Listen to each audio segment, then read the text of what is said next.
All bets are still on as we move into the last day of the intriguing LV County Championship match between Glamorgan and Leicestershire at the Leics Stadium in Cardiff. The home side's chances boosted by a maiden half-century for Andrew Salter, while the visitors were indebted to a career-best bowling performance from Ben Raine. The Welshmen began the penultimate day of this game on 64 for 2 in their second innings, and that gave them a lead of 89. 33 had been added to that when Colin Ingram nicked off to Raine for 60. Raine and Niall O'Brien combined again 4 overs later to remove Chris Cook for 8, before Craig Macheda and Mark Wallace both departed for ducks as Raine took over. The former was LBW padding up, while Wallace was bowled by the 23-year-old who had now taken 4 for 2 in the space of 17 deliveries to have overall figures of 5 for 11 at this stage. That gave him just his second ever 5-wicket haul. Jigger Nate was having less success at the other end as Graham Wagg immediately went after him. He was needed now along with Jacques Rudolph, the two coming together with their side on 105 for 6 for a lead of just 130. Rudolph watching all 6 wickets fall from the non-striker's end.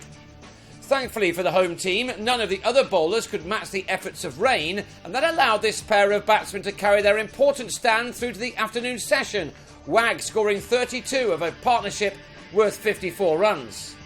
So it was with some relief for Leicestershire that Wagg played on to Charlie Shrek with a total on 159 for 7. In came Salter with an important role to play. He also took on the bowling when he could. Nake hit down the ground for another maximum after the batsman had spent 42 deliveries getting into double figures. By now Rudolph had made an equally patient 50 and then brought up his size 200. Only for the skipper to also play on, this time off Tom Wells, Rudolph batting through 77 overs for his 74. That showed just how tough batting still was on this slow surface, although Salter decided not to worry about such things. His second maximum was backed up with 2 more 4s off the next 2 balls as the youngster moved to the best score of his first-class career, overtaking the 25 he made against Worcestershire last year. New man Michael Hogan also decided to go on the attack, Wells being punished in the next over. These runs coming quickly now were just about putting Glamorgan ahead in this contest. Hogan smashed 37 off 26 balls while Salter had moved into the 40s when his partner drove Shrek to Mark Cosgrove. Next ball, Salter hit a third 6 and then this 4 took into a feisty 50 off 80 balls. This positive approach had certainly worked for Glamorgan. 70 runs had been added in 8 overs for the 9th wicket and another 21 came off 11 balls for the last one between Salter and Andy Carter. Glamorgan then did very well to get to 298 all out. Salter left on 54 when Carter was the last man to go for 10, and that left Leicestershire to get 324 to win for the second time this summer.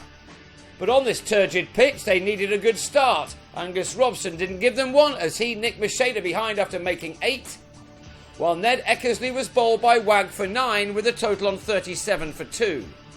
Matt Boyce and Cosgrove tried to see out the remaining hour of the day and they saw off a dozen overs in adding 23 runs for the 3rd wicket. But Cosgrove was then trapped in front by Hogan, and with him probably went Leicestershire's best chance of winning this game. They are not out of it yet, but those wickets have made Glamorgan favourites to make it 4 victories from 4.